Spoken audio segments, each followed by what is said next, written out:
रहमान रहीम। अस्सलाम वालेकुम नाजरीन, मैं तो मेज़बान असगर गुजर, तुसीं वेख रहे हो गुजर टीवी आरफ वाला।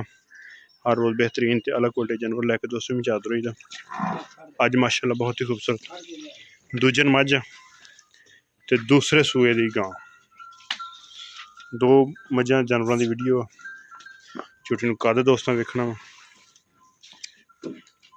माशाअल्लाह। थण थोड़ा जिहा मुठ तो बाहर, लेकिन बटन धुन्नी कोली बिल्कुल है नहीं। खूबसूरती बहुत ज़्यादा वा। हाली अगली साइड तो मोड़ रहा, दिन लवेगी 10-15। कैसी खूबसूरत चेहरा माइन।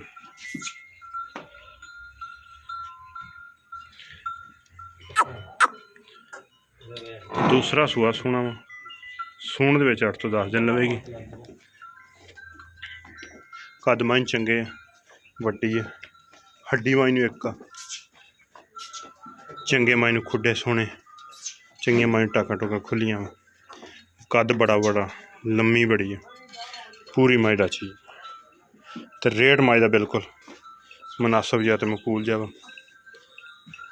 4,90,000 रुपया, 4,90,000 रुपया माई दा रेट। अगर किसी भरा दे पसंद आंदी रबता कर लेना। रबता नंबर 0300 81 प्यारियां चीज़ां माई।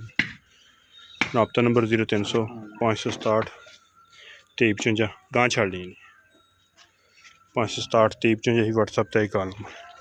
लोकेशन तहसील आरफ वाला, जिला पाकपतन शरीफ। वैड़ ने भी दूसरा सूआ सुना वा। थणा दी दो जानवरों की इंशाल्लाह गारंटी होएगी। लै चला लिया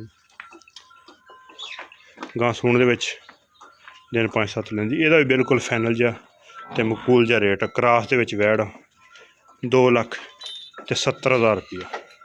इंशाल्लाह लिबास बढ़ाएगी बड़ा वड्डा, वधना सब इंशाल्लाह भर देगी। काला डब्बा रंग जैनमन कोनी है आने दे पिछे। रेट बिल्कुल मुनासिब जा तो मकबूल जा 2,70,000 रुपया। अगर किसी भरा पसंद आए रबता करना। रबता नंबर 0300 567 2355 व्हाट्सएप ते कॉल नंबर। लोकेशन तहसील आरफ वाला, जिला पाकपतन शरीफ। दो जानवरों की थणा की तसली गारंटी होएगी। कोई वाधा घाटा हो उस गल की जिम्मेवारी गारंटी होगी।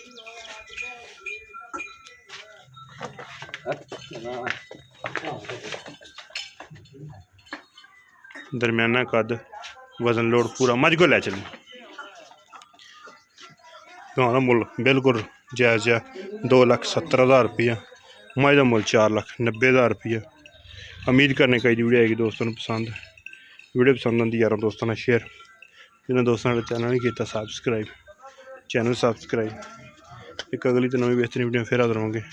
उस टाइम तक अपने मेज़बान असगर गुजर की इजाज़त। अल्लाह हाफ़िज़।